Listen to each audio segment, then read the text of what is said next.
Eh bien, coucou à tous. Alors, la conférence d'NVIDIA, enfin conférence, la keynote, hein, a eu lieu donc hier soir. J'ai préféré attendre un petit peu avant de faire une vidéo pour avoir un peu plus d'infos et pour digérer un petit peu tout ce qui avait été dit. Et mettre tout ça en perspective, hein. Pour la réaction en direct, je l'ai streamé sur Twitch, donc si vous voulez le voir, vous pouvez aller voir la rediff qui sera encore là pendant quelques semaines. Donc on n'a pas d'éclaircissement sur toutes les infos qui ont été faites hier, mais on commence à avoir une petite idée de tout ce que ça va donner un peu, hein, au niveau des infos. Donc on va reprendre un peu le déroulement de la keynote. Et je vais donner un petit peu mon avis sur tout ça. Et puis c'est intéressant de voir ce qu'NVIDIA a balancé au final, hein. Je tiens aussi à dire que les différents leaks étaient tout de même plutôt bons dans l'ensemble. Personne n'avait tout bon au niveau des leaks qui traînaient sur la toile dernièrement. Mais pas de grosse surprise dans l'ensemble. C'est plus ou moins ce dont on avait entendu parler. Allez, on fait le topo. C'est parti!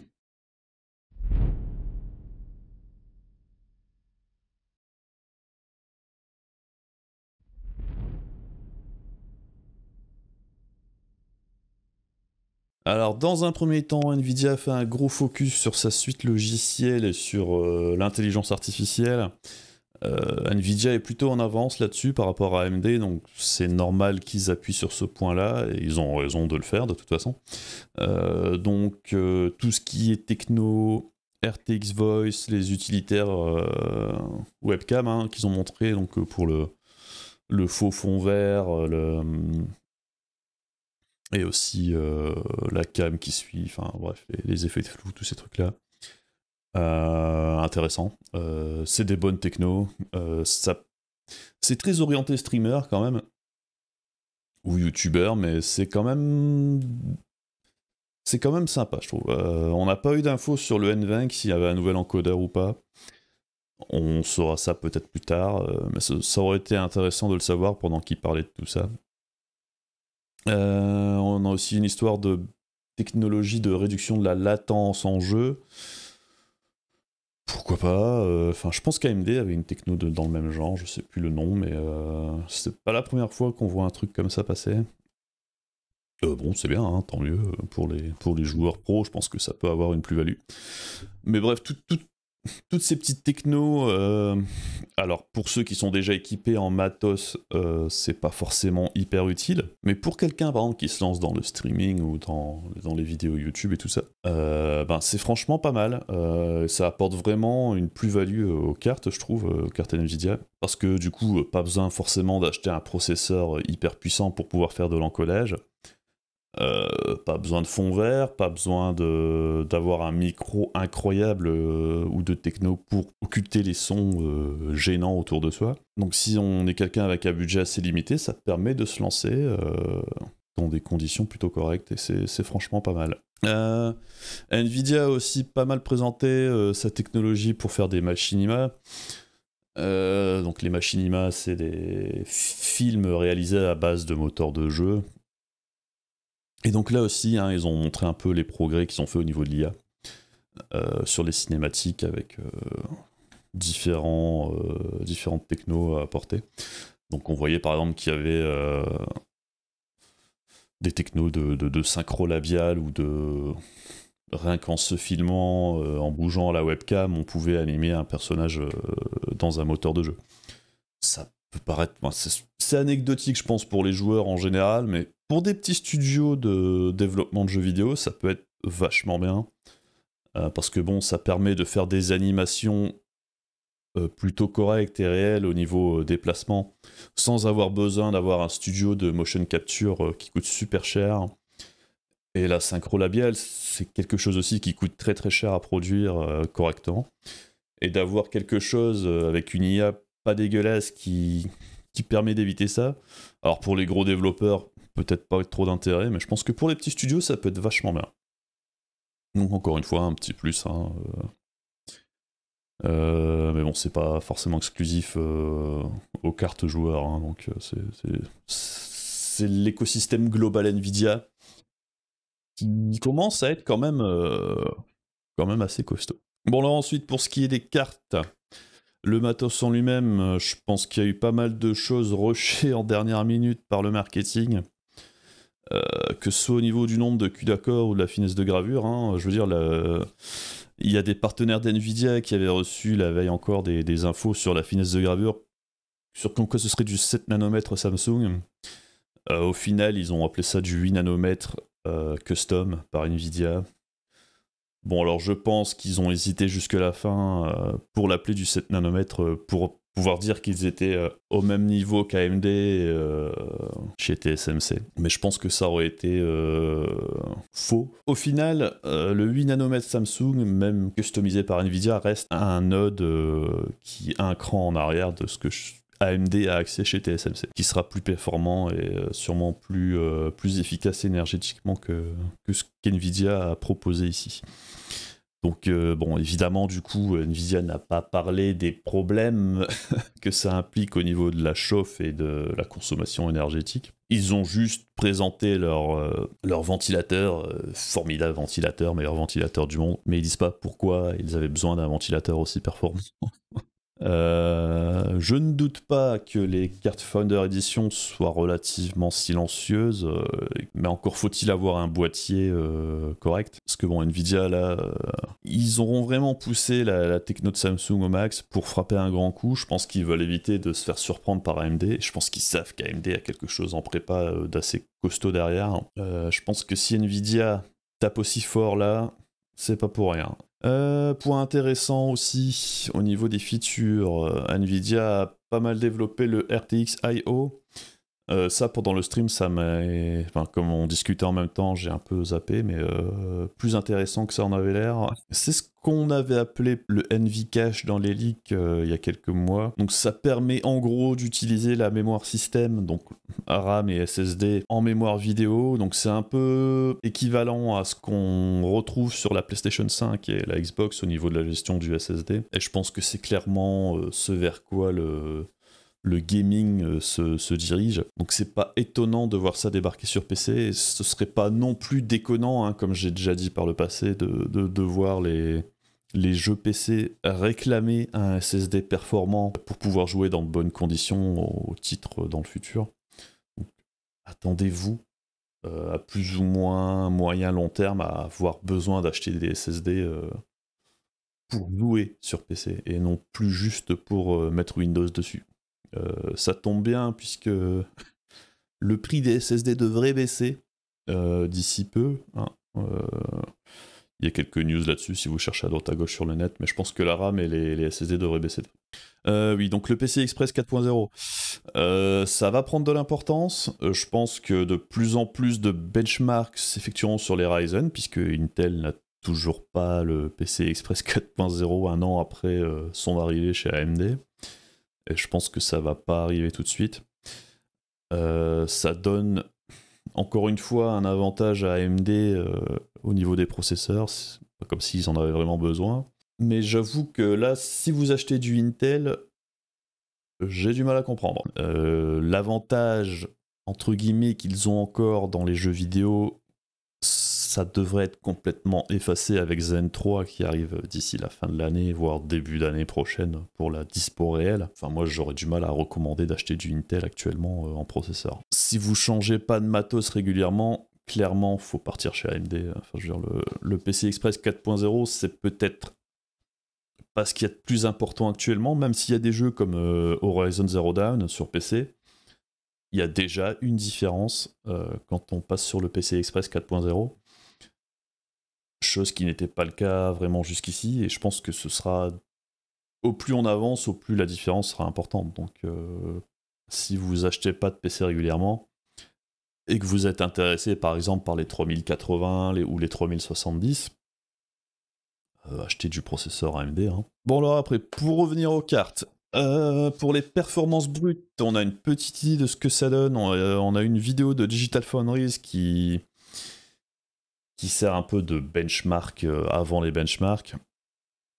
C'est paru en même temps quasiment que la conférence, donc on est peut-être passé à côté. Mais du coup j'ai vu ça après, j'ai regardé. Bon, on montre grosso modo que la 3080 c'est entre 70 et 100%, enfin 2 fois plus performant qu'une 2080, et bien une 2080, pas une 2080 Super et pas une 2080 Ti. Je pense que le choix est pas innocent, hein. C'est vraiment pour montrer le 2 fois plus performant qu'une 2080. C'est du marketing, hein.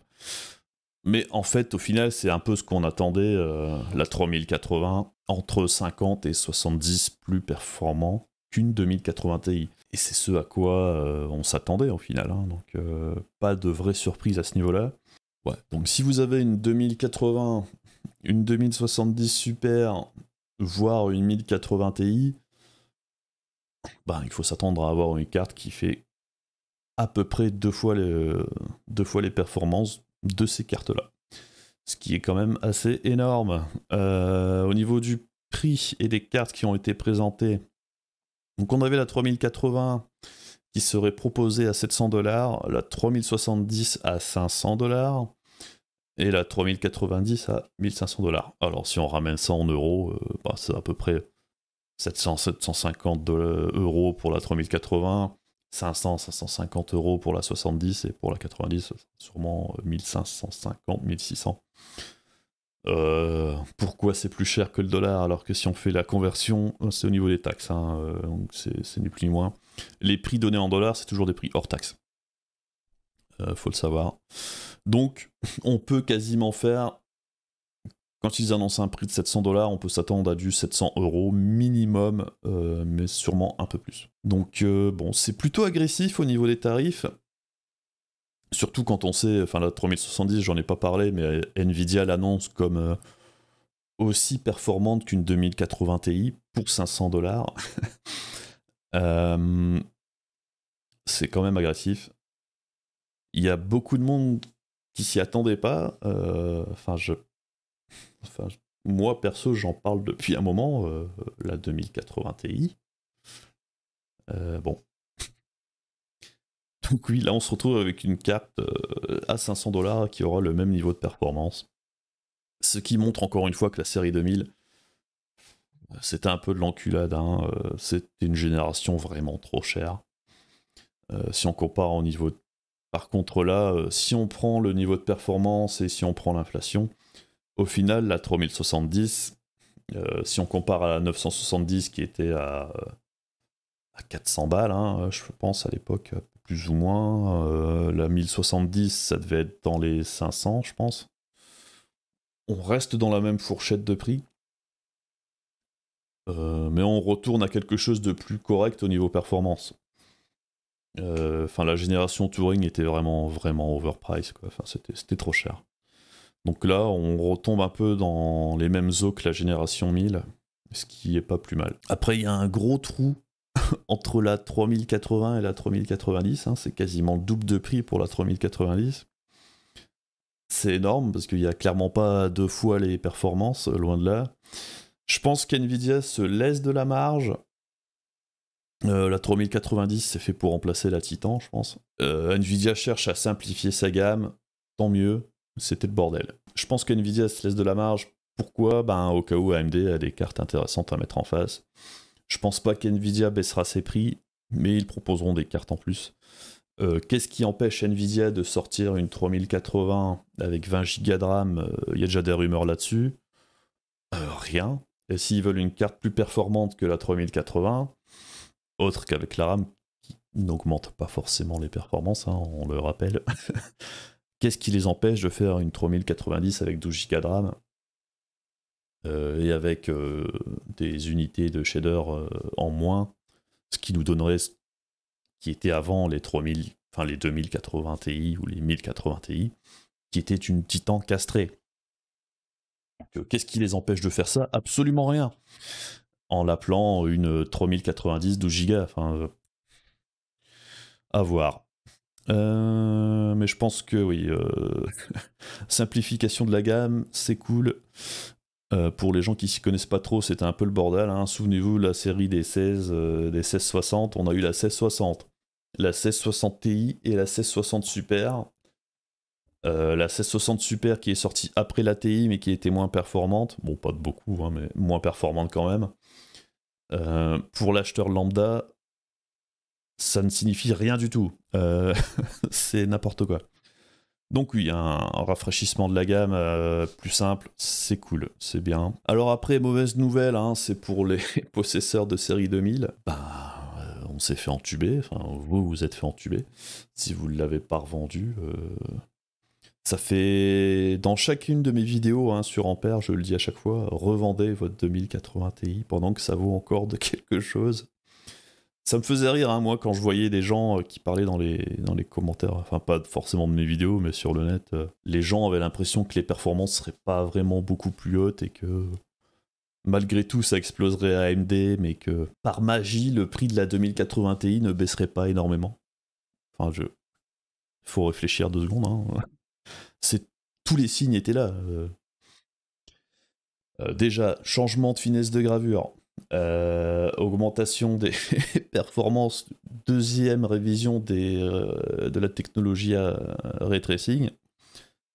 On pouvait pas avoir une carte qui ne fasse jusque 20% mieux. Non, impossible.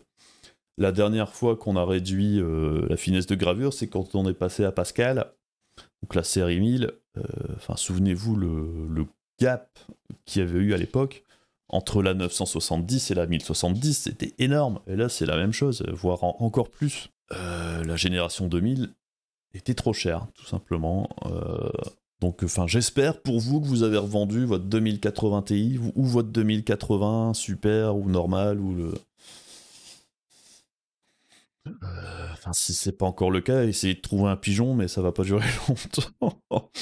Je veux dire, on voit déjà des 2080 Ti arriver sur eBay ou sur le Bon Coin à 450 balles. Hein, donc, moi, je vous aurais prévenu. Après, si vous y avez pas cru, je peux pas vous dire autre chose. Hein. Oui, c'est pareil, hein, les 1080 Ti en occasion à 500 €, encore dernièrement. Enfin, ça, j'ai jamais compris non plus. Quand on avait des 2070 Super en face neuve au même prix, qui sont aussi performantes avec le RTX en plus. Qui achetait des 1080 Ti à 500 €, d'occasion, faut être malade, hein, je comprends pas du tout. Bon, ça c'est fini, hein. Je pense que ça a duré assez longtemps d'ailleurs. Mais oui, hein, c'était sûr et certain. C'était mécanique, hein, tout simplement, avec les infos qu'on avait déjà. Les performances de la série 3000 ne pouvaient être que largement au-dessus de la série 2000. On avait eu un tout petit saut de perf. Je veux dire, il n'y avait que la 2080 Ti qui était vraiment plus performante que les 1080 Ti. Et encore, c'était 20-25% dans le meilleur des cas. Parce que Turing était sur la même finesse de gravure que la série Pascal. Ils en ont tiré le plus qu'ils ont pu, mais ils étaient clairement à la limite. Là, en passant à quelque chose derrière de plus fin, ça permet d'avoir quelque chose qui consomme moins, qui chauffe un peu moins que Turing à performance équivalente. Bon. Ce qui fait qu'en occasion, même si vous trouvez une 2080 Ti, moi perso, je mettrais pas plus de 350 balles, 400 grand maximum dedans.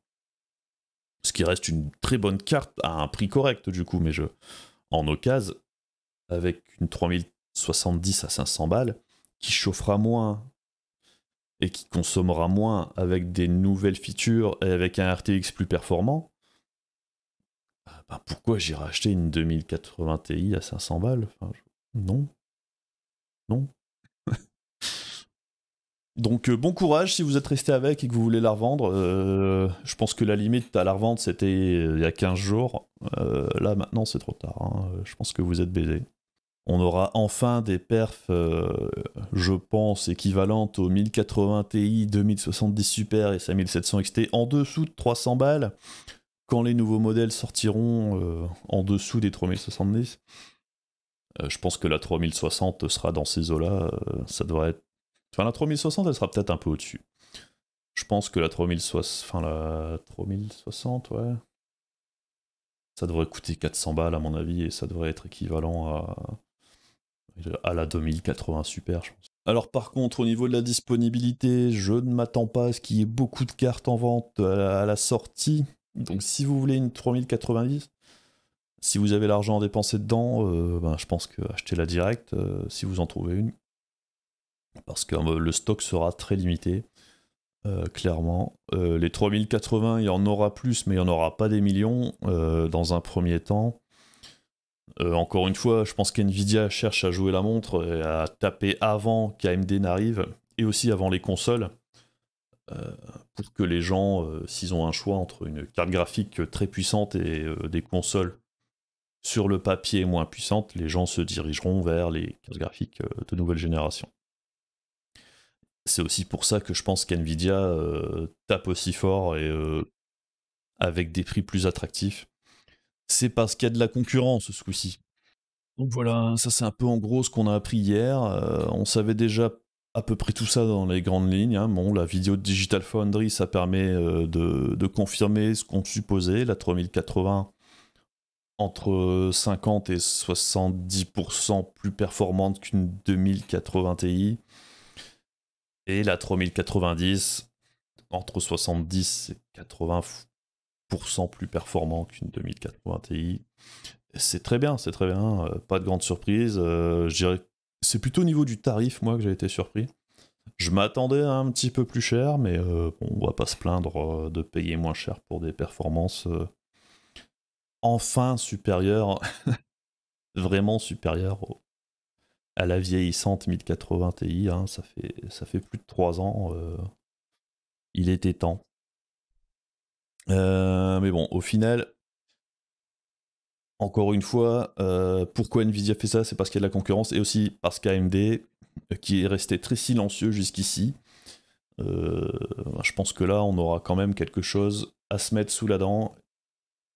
Alors, ils seront peut-être pas au niveau de la 3090, mais je pense qu'ils auront une carte qui se rapprochera très fortement de la 3080, voire un petit peu au-dessus. Et ils auront clairement quelque chose en face de la 3070, au minimum. Enfin, je veux dire, il suffit de voir les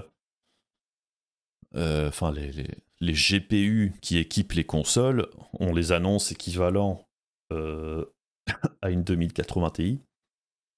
Pourquoi ça n'arriverait pas sur PC? Enfin, je veux dire, on a eu des infos sur le GPU de la Xbox Series X. Suffit de regarder, toutes les infos sont là. Et c'est la version petite de ce qui serait le gros Navi sur PC, enfin le gros RDNA 2. Clairement, AMD sera à peu près à niveau ce coup-ci. Je pense qu'NVIDIA le sait. C'est pour ça qu'ils veulent frapper le plus fort possible, le plus vite possible, et que les gens aient été surpris hier. Enfin, c'est plutôt rigolo. Hein. Tout ce qui a été annoncé, en fait, on le savait déjà. Il suffisait de regarder. Alors, pour conclure, ce sera sûrement de très bonnes cartes. Je pense que la 3080, ce sera sûrement la carte la plus raisonnable dans le haut de gamme. Parce que la 3090, ça risque de chauffer à bloc et de consommer à bloc. Perso, c'est pas quelque chose qui me rassure quand j'achète une carte graphique. J'espère que la 3080 sera un peu plus raisonnable à ce niveau-là. Et je pense qu'elle le sera. Par contre, je pense qu'AMD... je reste un peu sur ma position là-dessus. Je pense qu'il vaut mieux attendre de voir ce qu'AMD va proposer. Parce que, comme ils sont sur une finesse de gravure plus fine qu'NVIDIA, je pense que le RDNA 2 ce coup-ci sera plus efficace énergétiquement, ça chauffera sûrement moins, ça consommera du coup moins aussi, et je pense qu'ils ont un peu corrigé les problèmes qu'il y avait eu sur le premier RDNA, donc les 5700 XT.